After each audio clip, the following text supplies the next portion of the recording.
Entonces, la farmacodinamia de los anestésicos locales, su mecanismo de acción, ya lo hemos mencionado, bloquean los canales de sodio, impidiendo la generación y o transmisión del impulso nervioso. Sin embargo, hablamos de un bloqueo diferencial. ¿De qué se trata ese bloqueo diferencial? Que hay un orden de susceptibilidad, de sensibilidad de las fibras nerviosas a la acción de los anestésicos locales. Y es que en el nervio que vemos en anatomía, seguramente muchos de ustedes o todos lo habrán razonado. Yo debo ser sincero, yo no lo había razonado así hasta que me lo dijeron. Pero en ese nervio que uno ve en anatomía, que es blanco, delgado, muy frágil, muy delicado, ¿eh? Allí van diferentes fibras nerviosas. Entonces, ahí van fibras autonómicas, ¿sí? Este,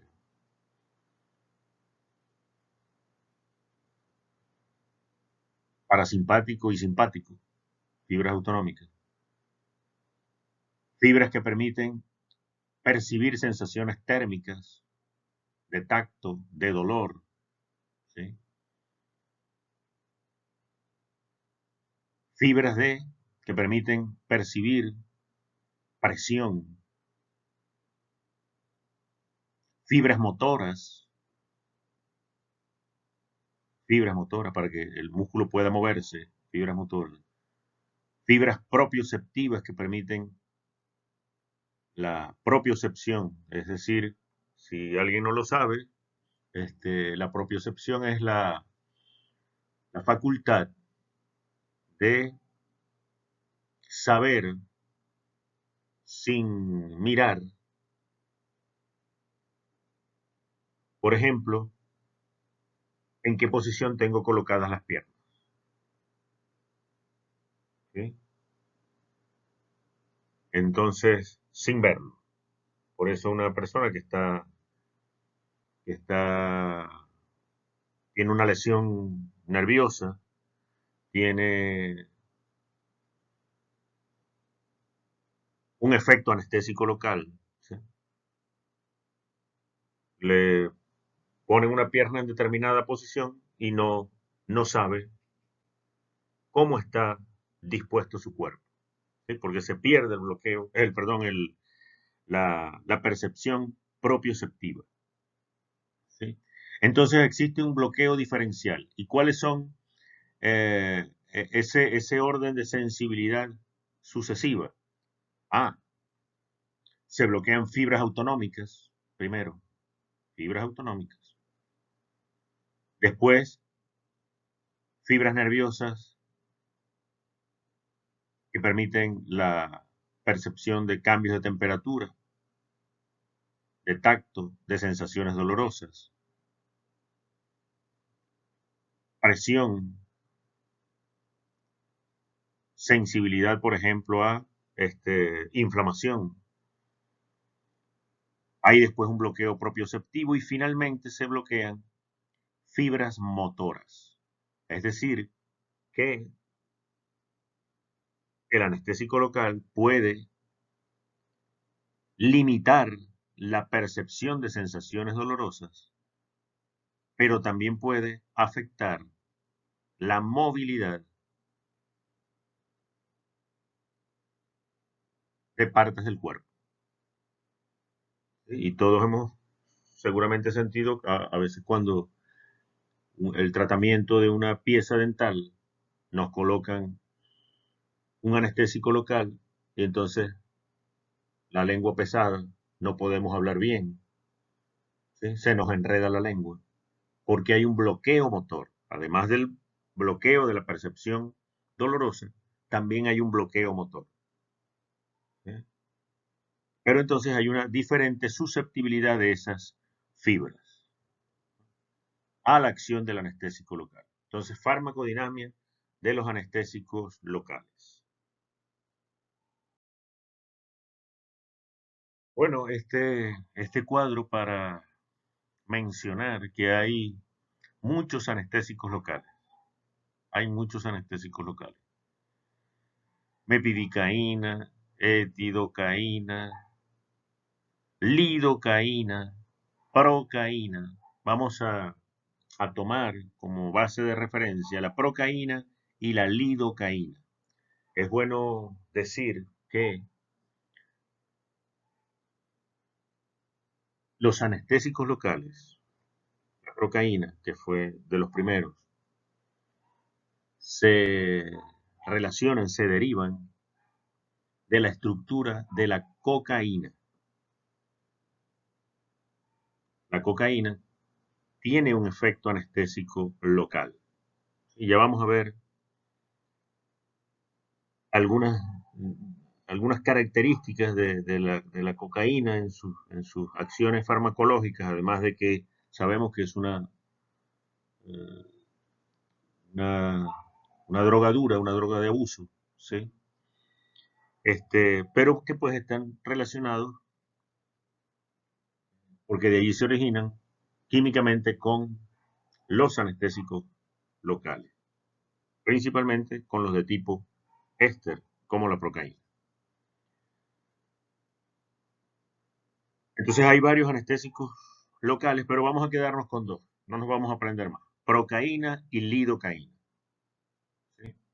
Amida, éster, los grupos que estamos comparando, que estamos estudiando. En general, la solubilidad lipídica de los ésteres de la procaína es mucho menor en comparación, en general, insisto, con las de los del grupo amida. ¿Sí? La lidocaína es mucho más liposoluble que la procaína. Por eso la procaína no se utiliza como anestésico general de superficie para colocarlo en la piel lacerada, en mucosas, ¿sí? Para afectar terminaciones nerviosas. ¿Por qué? Porque es muy poco liposoluble. Por tanto, tomando como referencia una potencia relativa de la procaína de 1, se le asigna ese valor, ¿sí? Entonces, la lidocaína es mucho más potente. Esa mayor potencia es en parte o en gran parte atribuible a su mayor solubilidad lipídica. Por eso también, en líneas generales, ¿sí? El tiempo de inicio de acción de la anestesia local es mucho más rápido con la lidocaína que con la procaína. Son entonces características farmacocinéticas. Farmacocinéticas, ¿sí? Ya hablamos de farmacodinámica, ahora estamos hablando de algunos aspectos farmacocinéticos. Y lo que dijimos por el metabolismo hepático de las amidas, de la lidocaína, y que el efecto anestésico local disminuye solo en la medida en que por circulación va siendo retirado del sitio de colocación. En cambio, con la procaína, además de que va siendo retirado por circulación sistémica, también ocurre un metabolismo local por las colinesterasas inespecíficas. La duración del efecto anestésico local es menor para la procaína que para la lidocaína. Entonces son características farmacocinéticas de estos grupos y estamos tomando como referencia la procaína dentro del grupo éster y a la lidocaína dentro del grupo de las amidas. ¿Sí?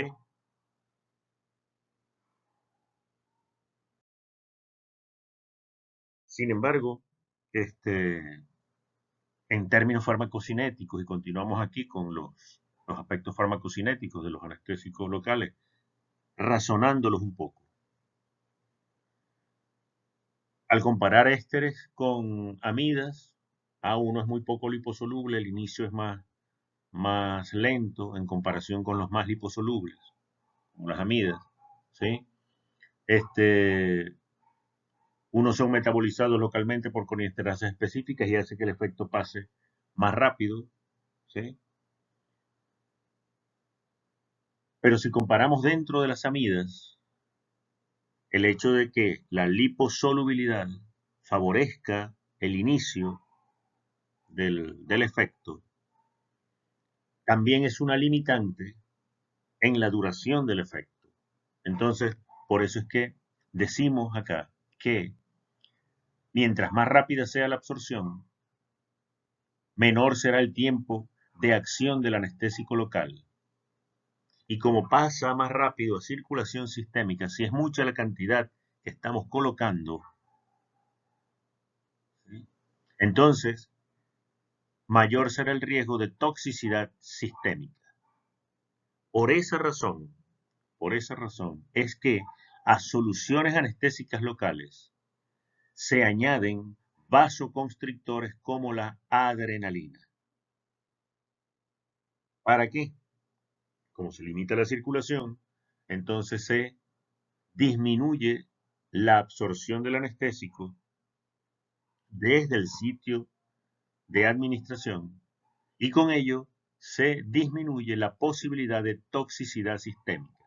Para eso se usan soluciones anestésicas locales junto con vasoconstrictores en la misma solución, en el mismo frasquito, con adrenalina, ¿sí? Porque al limitar el riego sanguíneo, entonces se limita la absorción, se favorece el efecto anestésico local para prolongarlo y se disminuye la posibilidad de toxicidad sistémica. Si retomo la cocaína en este momento, la cocaína, además de su acción farmacológica de anestesia local, por el mismo mecanismo de acción que hemos mencionado para los anestésicos locales, además de eso, también tiene acciones adrenérgicas, tiene acciones vasoconstrictoras.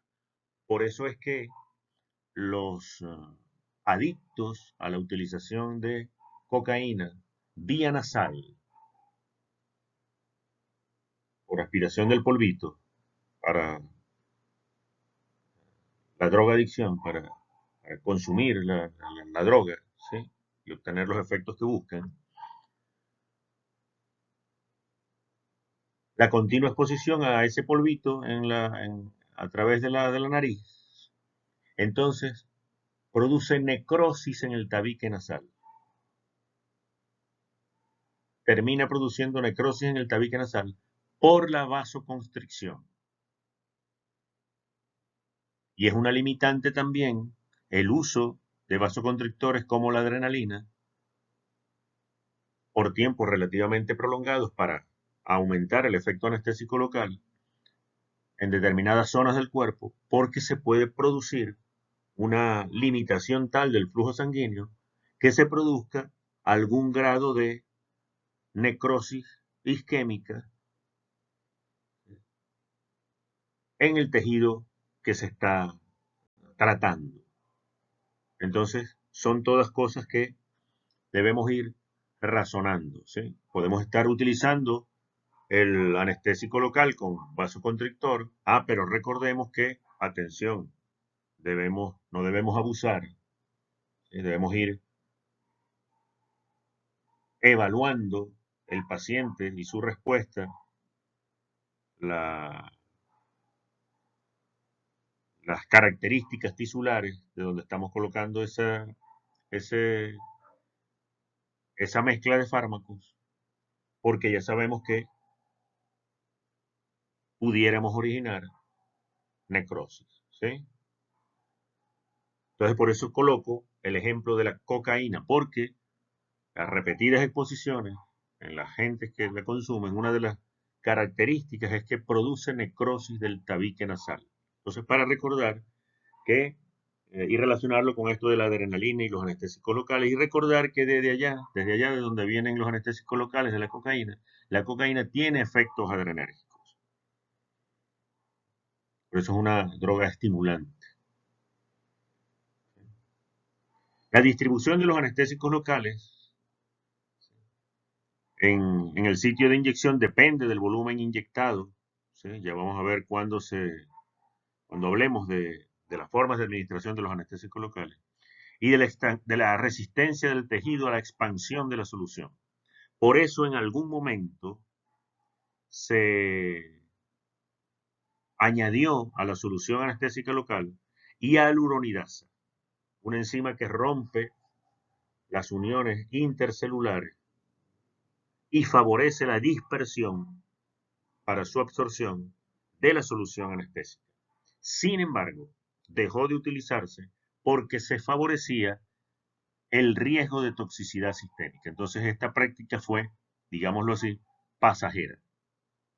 Sí se continúa utilizando la adrenalina como vasoconstrictor en soluciones anestésicas locales, ¿no? Pero ya esta otra práctica no se dejó de hacer, por esa razón se favorecía la toxicidad sistémica de los anestésicos locales. Entonces, aspectos farmacocinéticos de los anestésicos locales.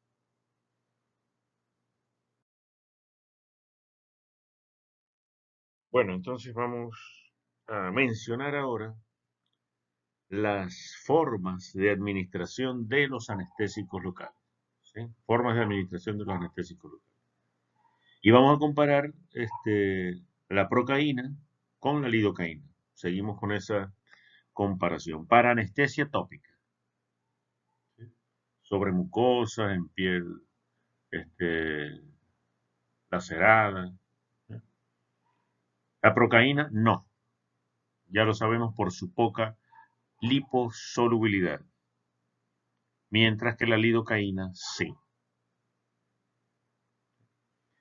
Por infiltración, es decir, colocamos el anestésico local de manera intradérmica o subcutánea para afectar terminaciones nerviosas.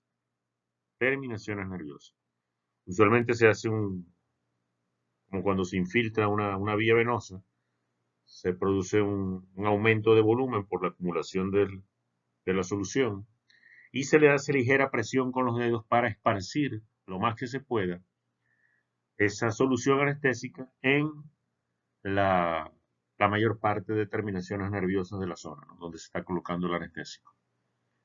Entonces, anestesia tópica por infiltración, troncular, mediante el uso de una aguja también, pero tenemos que ubicar un tronco nervioso desde donde salen ramas nerviosas hasta llegar a terminaciones nerviosas subdividiéndose, ¿no? Entonces, troncular tenemos que ubicar un tronco nervioso. ¿Cuál es la principal diferencia entre estas formas de administración? El área anestesiada. Con la anestesia tópica, la forma de administración tópica, el área anestesiada es mucho, mucho menor en comparación si se hace una anestesia troncular, porque aquí estamos bloqueando un tronco nervioso. ¿Sí? Entonces, en este caso de anestesia troncular sí se puede utilizar tanto la procaína como la lidocaína. En la epidural, que es el canal, la colocación del anestésico en el canal raquídeo, y vamos a ver que hay varias formas de administración en ese canal raquídeo, varios sitios para hacer la colocación en ese canal raquídeo. Entonces, igual, los dos se pueden utilizar. En la regional intravenosa, que se utiliza en algunos procedimientos, llamémoslos quirúrgicos, de tratamiento de lesiones podales, por ejemplo, ¿sí? Se coloca un torniquete en la región, en la parte superior de la caña, ¿sí? Para evitar que que fluye el riego sanguíneo, y se hace la administración del fluido, de la solución anestésica, por vena. Entonces, pero con el torniquete se evita que vaya a circulación sistémica de manera violenta. Y se prolonga un efecto anestésico local, que es el que se necesitaría para hacer ese tratamiento podal, ¿no? Entonces, no se recomienda allí la procaína por la misma condición de poca liposolubilidad en comparación con la lidocaína. Entonces, formas de administración de los anestésicos locales: anestesia tópica por infiltración troncular, epidural y regional intravenosa.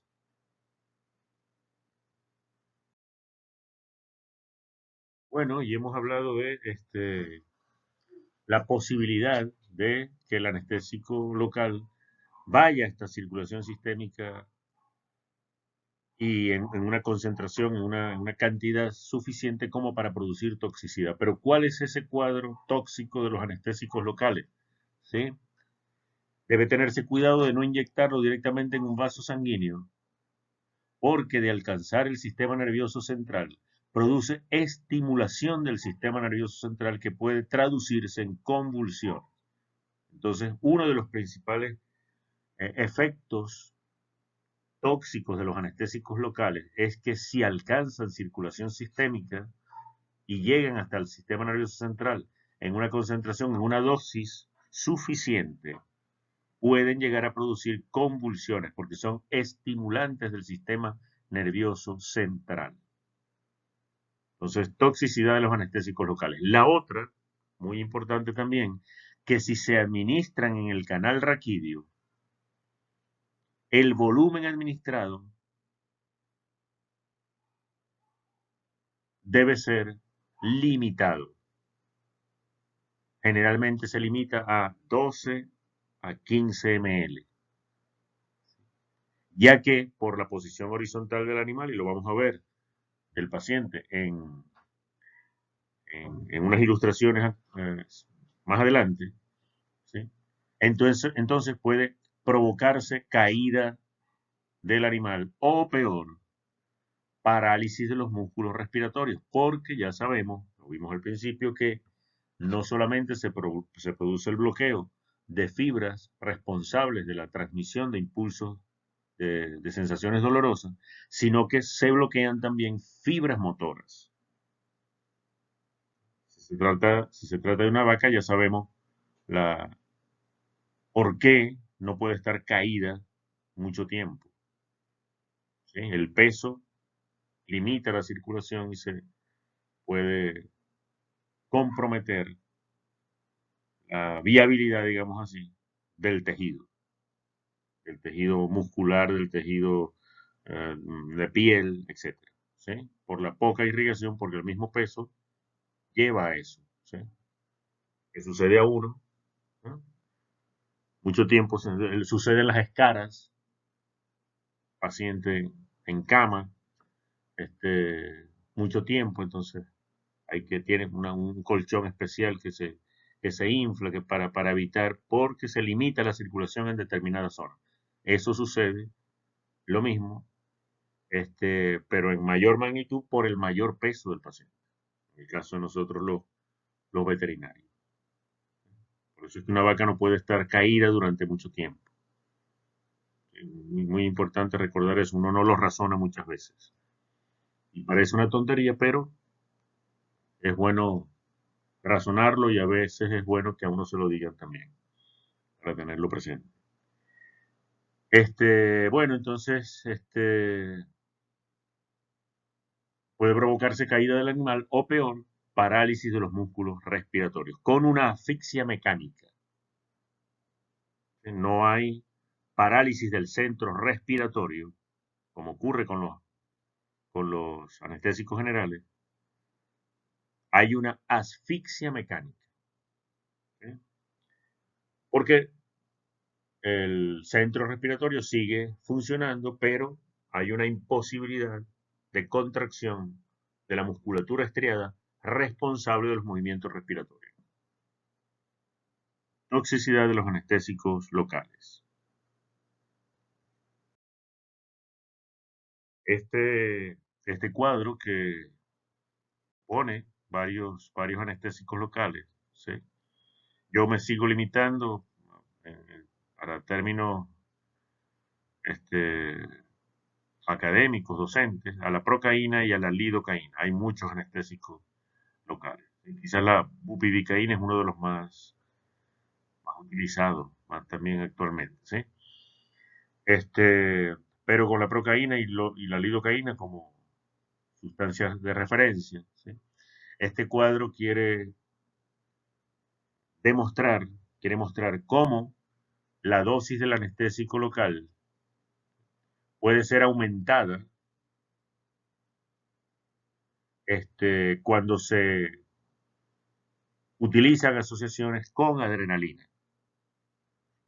¿Por qué? Porque como se está limitando ese flujo sanguíneo por la vasoconstricción que produce la adrenalina, el riesgo de toxicidad sistémica disminuye. Entonces ocurre tanto con ésteres, que se puede aumentar la dosis del anestésico local cuando se asocia con adrenalina, como con lidocaína, cuando se asocia lidocaína con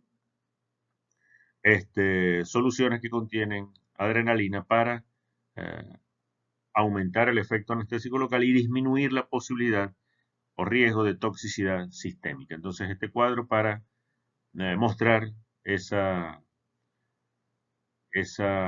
asociación de efectos farmacológicos con esos objetivos terapéuticos.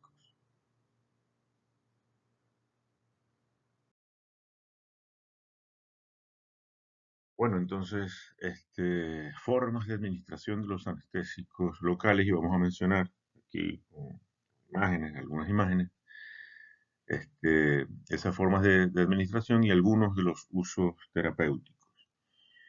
En la anestesia tópica o superficial, ¿sí? Ya sabemos que se coloca sobre piel lacerada, mucosas, por ejemplo, en intubación endotraqueal, ¿sí? Muchas veces se coloca en forma de spray, ¿no? El líquido disperso ahí en gotas finas.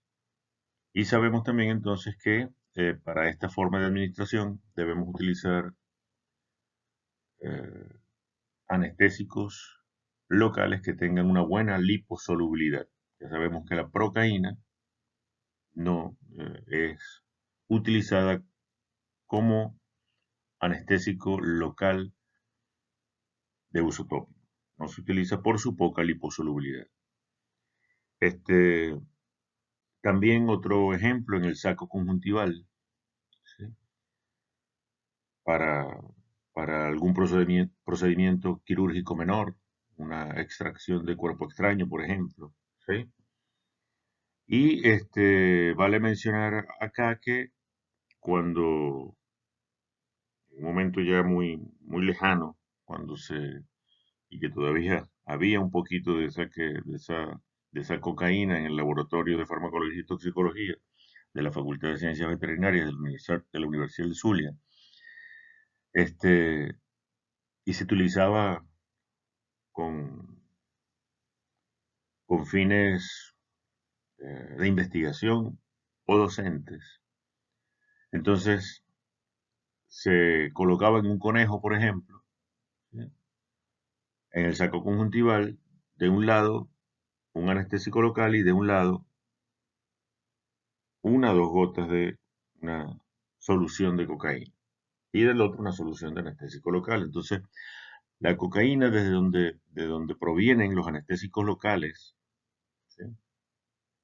De los primeros, como la procaína, además del efecto anestésico local, les había mencionado que tiene efectos adrenérgicos. Entonces, por ese efecto adrenérgico se, se observaba midriasis, es decir, un aumento del diámetro pupilar. Y también en el saco conjuntival se observaba la disminución de la irrigación porque la mucosa se hacía pálida.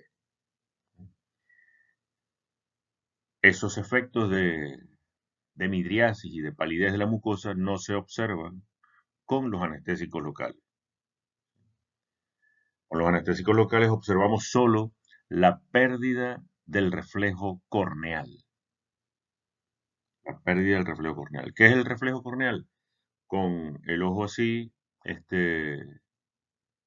abierto, con los párpados un poco separados con los dedos, ¿sí? Entonces, con la punta de un lápiz Roma generalmente se toca muy suavemente la córnea y se observa que los párpados quieren, por reflejo, cerrarse, ¿no? Entonces, con el anestésico local se pierde ese reflejo, como se perdía con la utilización de la cocaína por sus efectos anestésicos locales, ¿sí? Solo que con con el anestésico local, procaína o lidocaína, no se iba a observar ni la midriasis ni la mucosa pálida por la vasoconstricción. Sin embargo, entonces después se comparó en ambos ojos, de un lado lidocaína y de un lado procaína. Entonces se comparó en esa práctica en conejos la liposolubilidad diferente de estos anestésicos.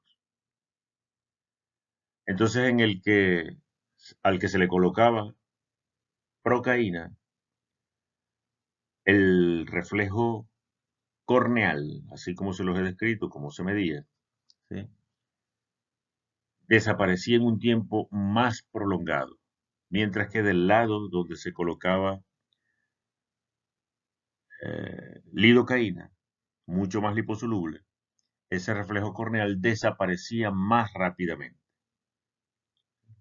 Entonces son prácticas sencillas que es bueno describirlas porque se hacían y pueden hacerse quizás todavía, ¿sí?, con, con los insumos básicos necesarios, ¿sí?, conejo y dos soluciones una de procaína y otra de lidocaína, y se pueden comprobar este, esos, esos conocimientos, ¿sí?, que se describen en estas clases, en los textos, etcétera, ¿sí?, y que en realidad no me gusta utilizar la palabra, no son teoría, ¿sí?, porque lo que aparece en los libros, y a veces me gusta decir esto, lo que aparece en los libros que usualmente llamamos teoría, es lo más práctico que puede haber, porque eso que aparece en los libros es la práctica constatada una y mil veces. Y cuando ya se logra ese constatar una y mil veces, entonces es cuando se coloca en un libro.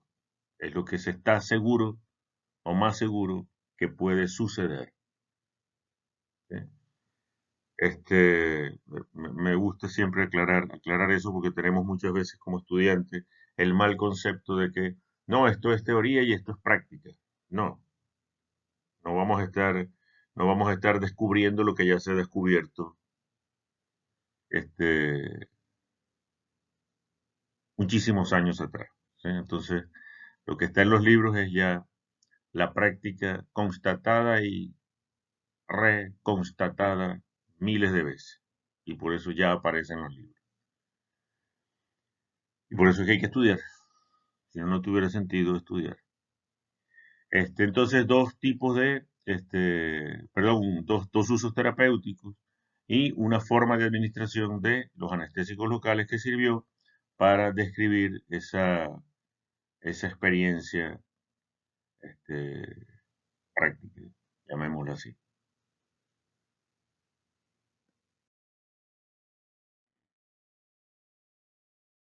Formas de administración de los anestésicos locales. Y aquí tenemos otra forma de administración de los anestésicos locales, que es la anestesia local por infiltración. Puede ser en la cápsula articular, y aquí ya se va poniendo en evidencia la necesidad del buen conocimiento anatómico, ¿sí?, porque hay que buscar los espacios precisamente para poder colocar la aguja. ¿Sí? Ya requiere un nivel técnico mayor. Por ejemplo, en la intervención cesárea en vacas, aunque la intervención cesárea en vacas es ejemplo de dos tipos de administración de los anestésicos locales. ¿Sí? Una que es a la salida de los troncos nerviosos en los agujeros intervertebrales, ¿sí? Ubicando el tronco nervioso que sale por allí. Y ahí también hay que tener conocimiento anatómico importante. ¿Sí? Ahí sería ejemplo de administración troncular. Entonces, ¿por qué en la intervención cesárea se hace esa forma de administración de los anestésicos locales en la región lumbar? ¿Sí? Este,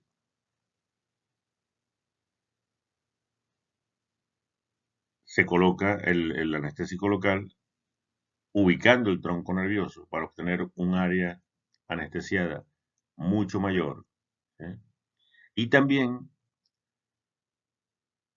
se hace anestesia por infiltración, porque se complementa este bloqueo nervioso troncular con el bloqueo nervioso que sigue el borde posterior de la última costilla.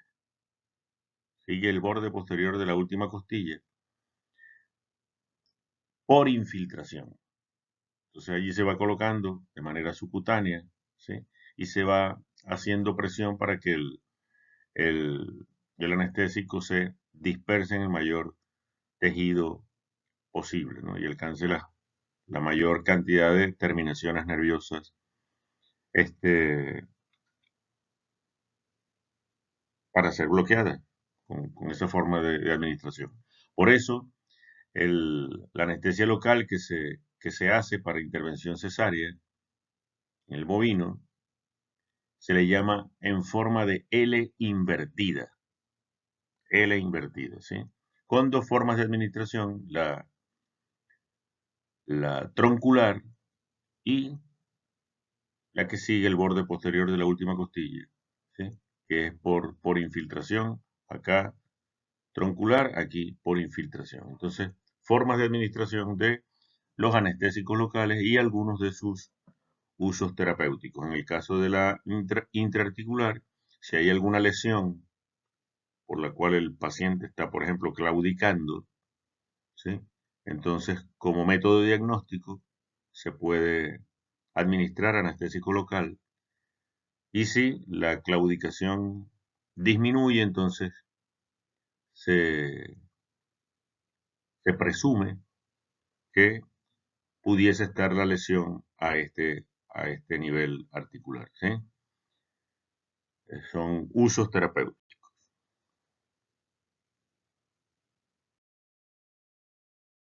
Administración troncular, aunque ya hemos visto un ejemplo en la intervención cesárea, ¿sí? Como medio diagnóstico, así como he mencionado la interarticular, también troncularmente a diversos niveles en, el, en los nervios que van finalmente a inervar el dedo, ¿sí? Este, y particularmente en el equino se utiliza el bloqueo troncular como medio diagnóstico, ¿sí? Entonces, si hay una lesión a nivel podal, se van seleccionando diversos niveles de administración del anestésico, ¿sí? Para ubicar con mayor precisión dónde está la lesión osteoarticular, ¿sí? Y qué es, por ejemplo, y dónde está esa lesión que está haciendo que el paciente claudique, que el paciente cojee. ¿No? Si alguien no sabe el término de claudicación, ¿sí? Quiere decir que el paciente está cojeando. Claudicación es el término técnico. que debe usarse. Muchas veces tenemos que utilizar esos términos técnicos, porque para algo estamos estudiando. ¿Sí? Entonces, como medio diagnóstico, y se pone de relieve definitivamente aquí la importancia de el conocimiento anatómico. Entonces acá ya es diferente la cosa, ¿no? No es administrar vía subcutánea, sino que tengo que saber la región que voy a bloquear en base a ese conocimiento anatómico y que debo tener previamente, ¿no? Entonces esto sería algo así como muchas veces se llaman las materias anatomía aplicada. Tengo que mezclar ya aquí este, dos materias, farmacología y anatomía, en este caso, pues llamémosla aplicada. Entonces, forma de administración troncular. Ejemplos. Y de las últimas formas, de administración de los anestésicos locales, llegamos a la epidural, que es en el canal raquídeo, a diferentes niveles, pero en el canal raquídeo.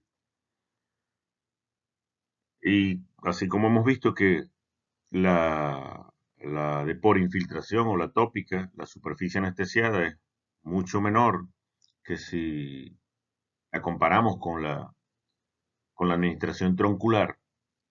Aquí la zona anestesiada va a ser mayor en comparación con esa forma y varía también el nivel, esa zona, ese tamaño de la zona anestesiada varía también con el nivel a que estemos colocando esa epidural. ¿No? Hay dos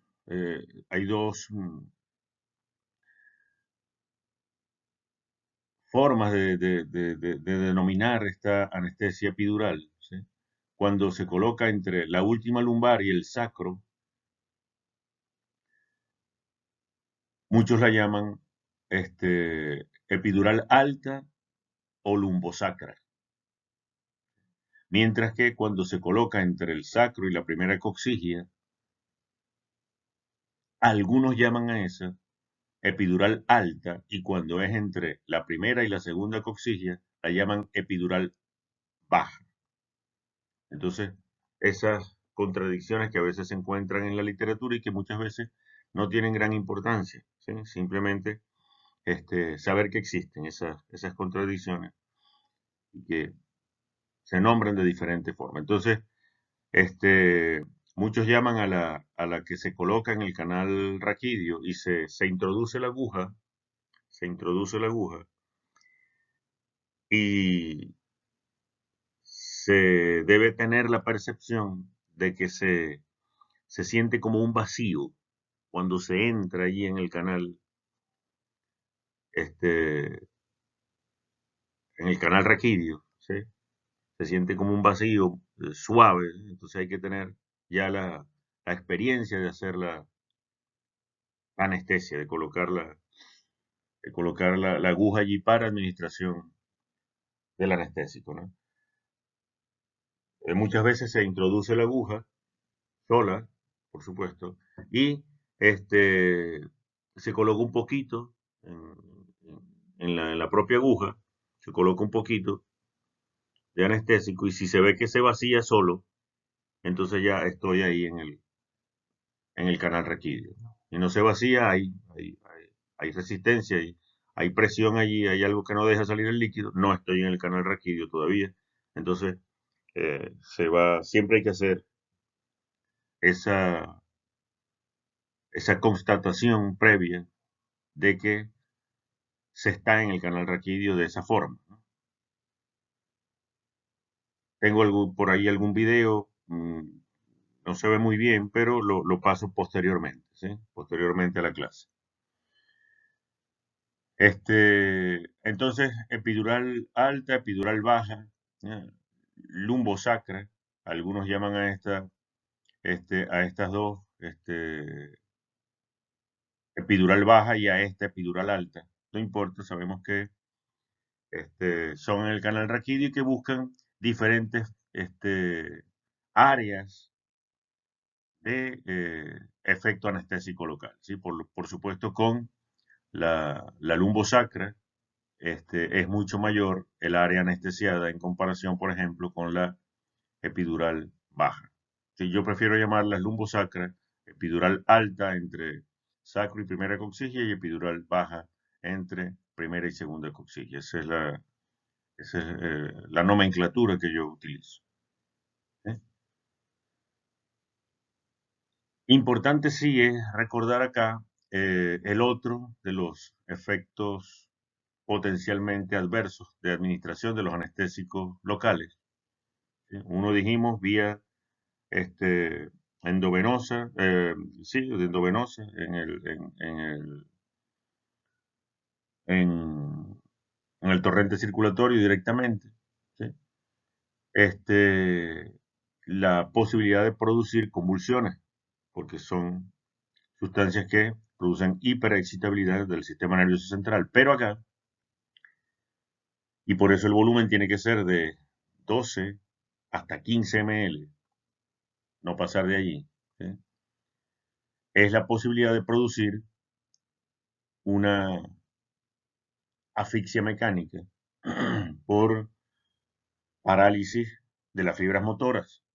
Entonces, sobre todo con la lumbosacra, por la posición horizontal del paciente, ¿sí? El líquido tiende a venir hacia la región torácica.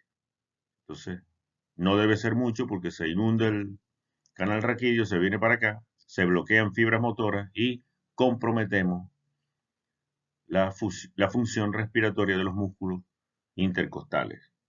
Entonces, por eso no se, hay que ser cuidadoso con el volumen que se está administrando. Hay menos posibilidad de que eso ocurra si estamos hablando de estos sitios de administración epidural, porque están más lejos, sin embargo, también hay que tener cuidado. Entonces, forma de administración epidural.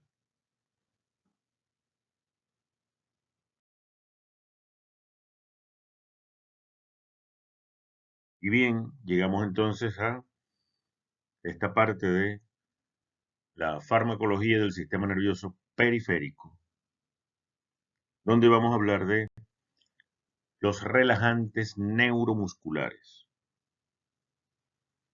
que ya hemos visto tienen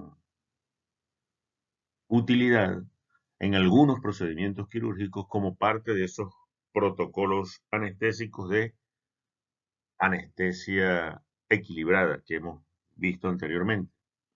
No se utilizan mucho los relajantes neuromusculares, hay que decirlo, pero se emplean en algunos de estos procedimientos quirúrgicos en situaciones donde es necesaria una buena relajación muscular, y ya sabemos que hay anestésicos generales y otras sustancias que pueden contribuir a esa relajación muscular, pero en determinadas situaciones no puede ser suficiente. Y hemos visto la limitación de algunos anestésicos generales para producir una buena relajación muscular, ¿sí? Entonces, relajantes neuromusculares que actúan en, en la placa motora, no tienen acción central, ¿sí?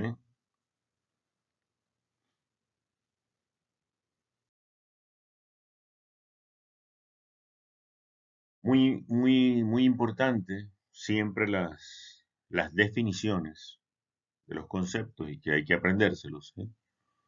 ¿Qué son relajantes neuromusculares? Son fármacos que provocan la relajación de la musculatura estriada esquelética mediante la ocupación prolongada de los receptores nicotínicos de la placa motora. Si digo que bloquean receptores nicotínicos, ya ustedes saben qué mediador químico está implicado allí. ¿Cuál mediador químico se está bloqueando? ¿Sí? Si no lo saben, me lo preguntan por el grupo. No lo voy a decir.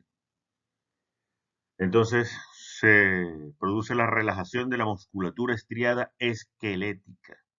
Musculatura estriada esquelética.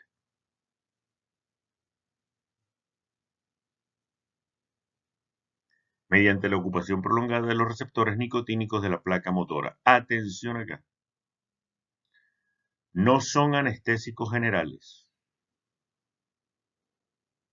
Tampoco son anestésicos locales. No son analgésicos.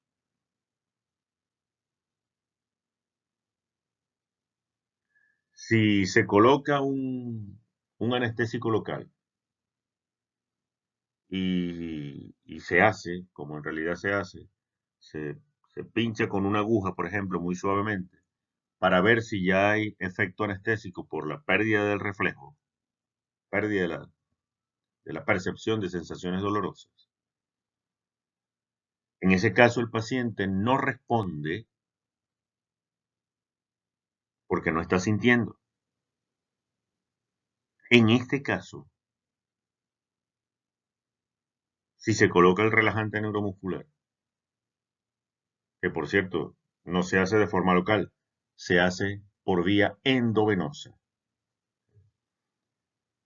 Pero si se coloca un relajante neuromuscular y se hace esa prueba de persistencia del reflejo,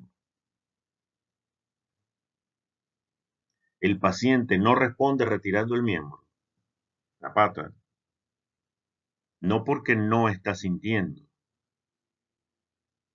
no responde, no retira la pata, porque no puede.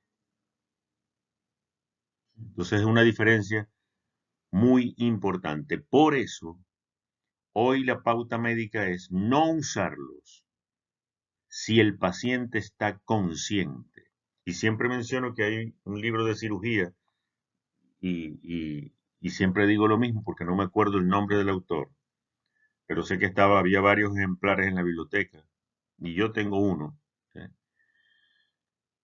No salgo de él porque es un recuerdo de mis años de estudio. De estudio de pregrado, cuando era estudiante de medicina veterinaria. Que menciona que en un momento determinado los relajantes neuromusculares se usaron para transportar, entre comillas, para facilitar el transporte de equinos, una especie sumamente excitable, muy nerviosa, el caballo. ¿Eh? Entonces, se administraba el relajante neuromuscular, pero el paciente estaba consciente, además del traslado de la manipulación y de sentir estímulos, no podía moverse, no podía responder, entonces aumentaba la descarga adrenérgica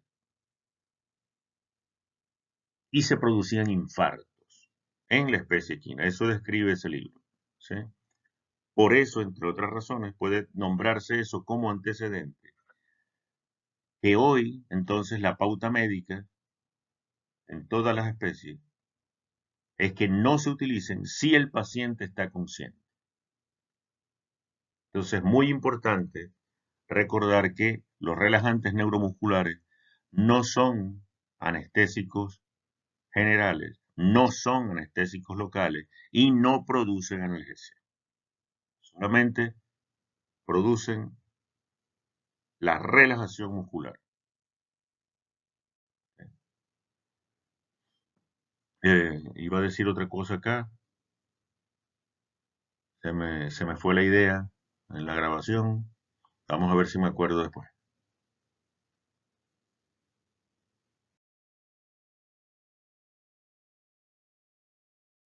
Bueno, Mecanismo de acción, farmacodinámica, de los relajantes neuromusculares. Muy sencillo, no nos vamos a complicar mucho acá, ¿sí? Pero hay que recordar un poquito de fisiología. Los relajantes neuromusculares bloquean los receptores nicotínicos a la acetilcolina en la placa motora. Y al final, entonces, impiden la liberación de calcio desde el sarcolema. Y con esto todo el proceso de relajación, de contracción muscular, perdón, que termina con el deslizamiento de los túbulos finos entre los túbulos gruesos, ¿sí? Y que finalmente lleva al acortamiento del sarcómero, ¿sí? Un poco recordando la fisiología. Seguramente ustedes se lo saben mucho mejor que yo en este momento. Pero ese es el mecanismo de acción. Ese es el mecanismo de acción. Se diferencia un poco porque los relajantes neuromusculares se clasifican y lo vamos a ver un poquitico más adelante, pero voy a aprovechar para explicarlo de una vez aquí que tengo esta lámina, ¿sí? Los relajantes neuromusculares se clasifican en relajantes musculares depolarizantes y relajantes neuromusculares no depolarizantes. Los relajantes musculares, neuromusculares no depolarizantes, bloquean, es un, es un antagonista en el sentido estricto de la palabra, en el sentido estricto de la definición, ocupan el receptor nicotínico, tienen afinidad, pero no tienen nada de actividad intrínseca.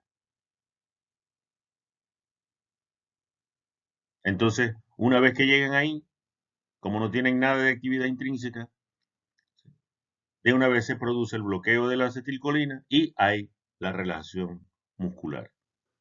Esos son los no depolarizantes. Los relajantes neuromusculares depolarizantes ocupan el receptor nicotínico, pero tienen un poquito de actividad intrínseca, para decirlo de forma entendible, ¿sí? Tienen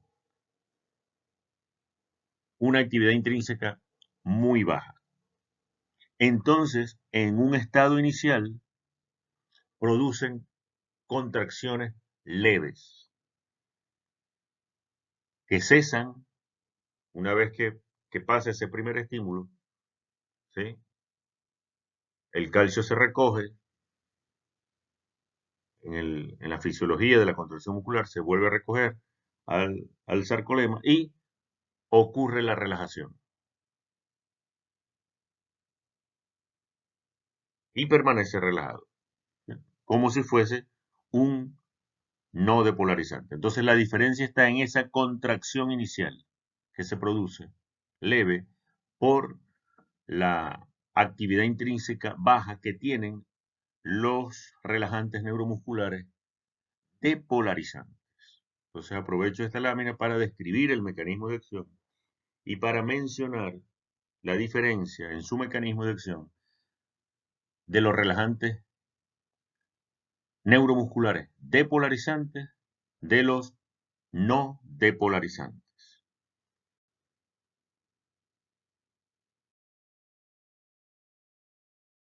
Clasificación de los relajantes neuromusculares. Ya lo hemos mencionado. ¿En base a qué?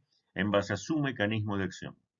Depolarizantes como la succinilcolina, ¿eh?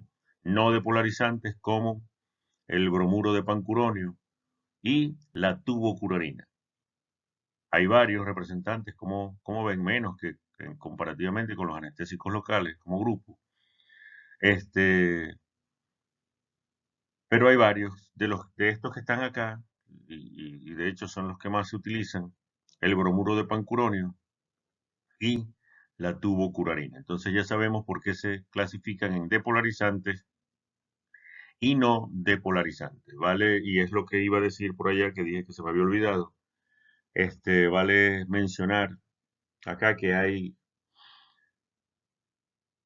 dentro de las interacciones farmacológicas, y por eso se recomienda tener un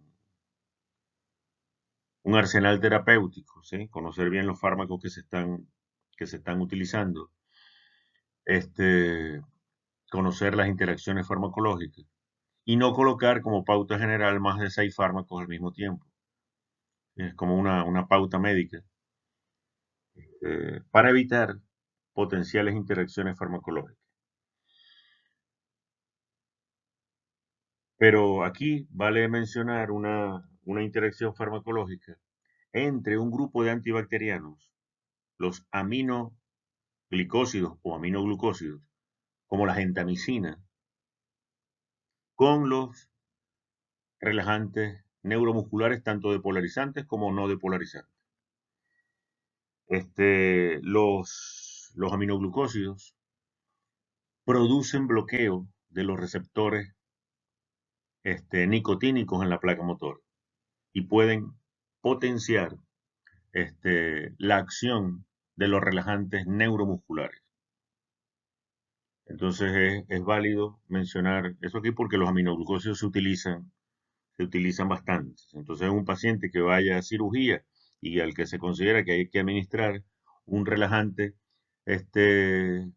neuromuscular, hay que hacer la anamnesis farmacológica especialmente y preguntar si se están administrando diversos fármacos, otros fármacos, pero entre ellos hay que preguntar por los aminoglicósidos, ¿sí? Porque existe esa interacción. De hecho, en alguna práctica,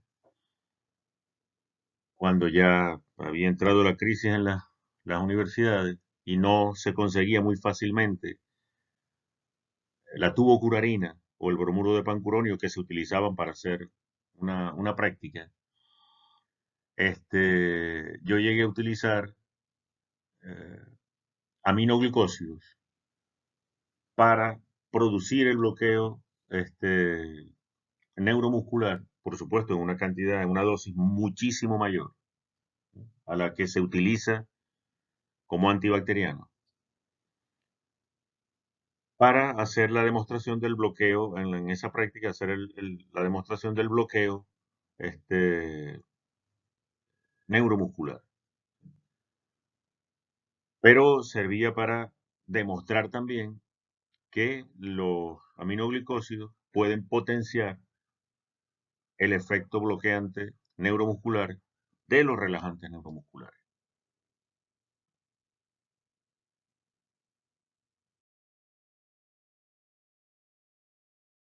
Algunas indicaciones terapéuticas de los relajantes neuromusculares. Intubación endotraqueal para obtener una buena relajación en cirugía intraabdominal, sobre todo si estamos hablando de fármacos anestésicos generales que no producen una buena relajación definitivamente, como la ketamina, sobre todo, también el tiopental, pero ya sabemos que este, la ketamina más bien tiende a mantener el tono muscular, ¿sí? O bien si es necesario mantener un plano anestésico superficial. Entonces, en dos situaciones de cirugía en donde por seguridad del paciente es necesario mantener un plano anestésico superficial, no vamos a obtener una buena relajación muscular, hay que buscar la forma en ese concepto de anestesia equilibrada, de protocolos anestésicos, de cómo obtener esa buena relajación sin profundizar el plano anestésico, ¿sí? Este, para facilitar la ventilación artificial, en caso de que se haya detenido la espontánea, para extracción de cuerpos extraños en zonas accesibles del esófago, por ejemplo, ¿sí? Y en traumatología, si se trata de un paciente grande o de una especie animal de talla grande, ¿sí? Para facilitar la coaptación de cabos óseos, reducción de fracturas, ¿sí? Coaptación de cabos óseos es llevar los cabos óseos sueltos, por ejemplo en el fémur, ¿sí? a su posición, para hacer métodos de fijación interna o externa. Entonces, este, para facilitar esas maniobras, la reducción de la fractura, es válido en algunos casos utilizar relajantes neuromusculares. Entonces, principales indicaciones terapéuticas de estos fármacos que estamos estudiando.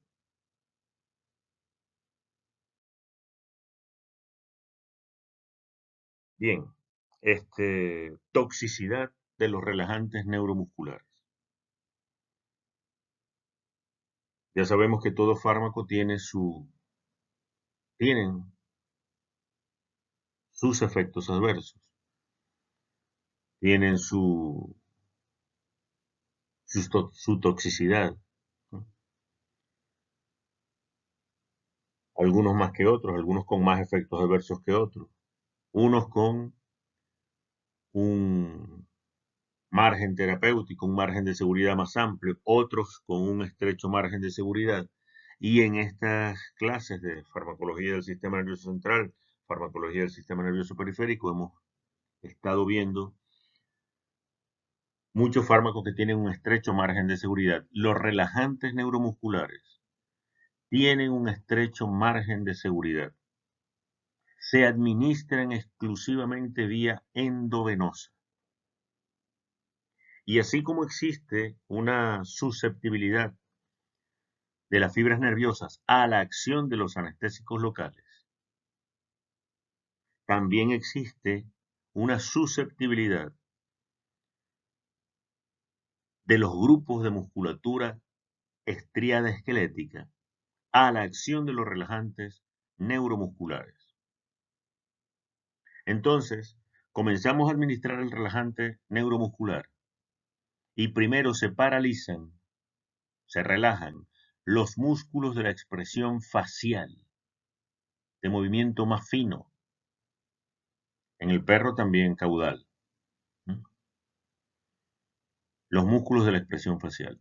Luego se sigue aumentando la dosis, se sigue administrando el relajante neuromuscular, entonces se paralizan, se relajan los músculos cervicales y en los miembros los músculos de las porciones distales de los miembros anteriores y posteriores. Se sigue aumentando la dosis, se sigue administrando el relajante neuromuscular y se paralizan, se relajan los músculos de los miembros, pero en su porción proximal. Seguimos aumentando la dosis y se paralizan, se relajan los músculos deglutorios y fonatorios.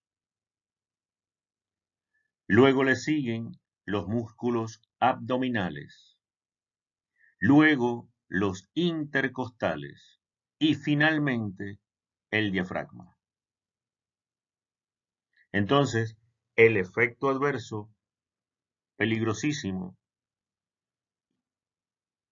único de los relajantes neuromusculares, pero muy peligroso, es producir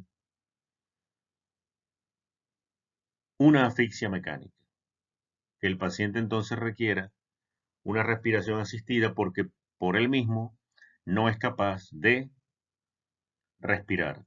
Atención, no porque hay una acción central, es una acción periférica, es una asfixia mecánica, así denominada, porque no hay parálisis del centro respiratorio, no hay depresión del centro respiratorio, como hemos visto con otros grupos de fármacos que hemos estudiado, sino que hay una imposibilidad porque está bloqueada la placa neuromuscular, de que ocurra contracción muscular y participen los músculos intercostales y diafragma. Entonces, este es el efecto tóxico de los relajantes neuromusculares que debemos tener presentes, ¿sí?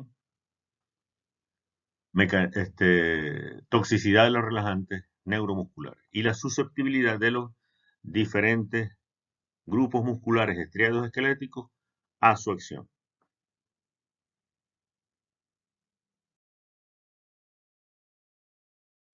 Bien, esta lámina ya casi que para terminar esta clase un poquito larga, ¿sí?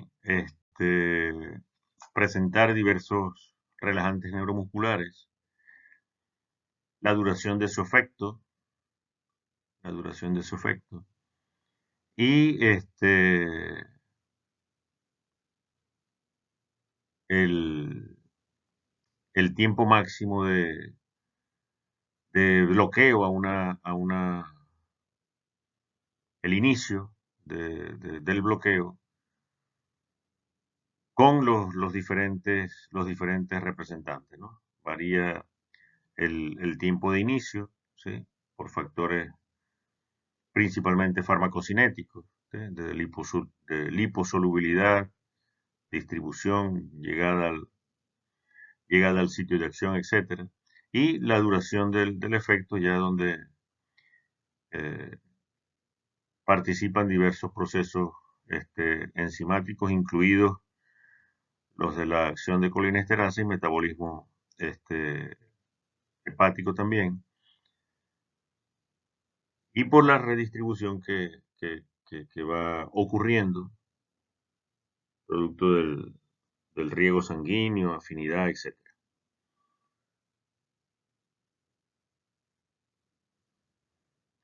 Ya es casi la última lámina, no estoy seguro de eso, vamos a ver.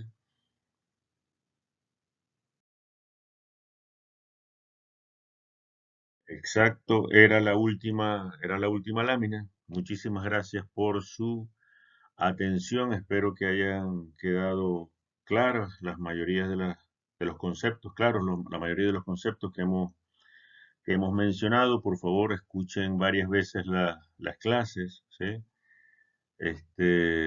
Creo que es una ventaja al final tener la clase grabada, se puede repetir, repetir, repetir. Eh, Estudien bastante para el examen. No sé cuándo será, tengo que ponerme de acuerdo con la profesora Alejandra. Y cualquier cosa, cualquier duda, pues me la preguntan por el, por el grupo que está abierto en el Telegram. Bueno, muchísimas gracias.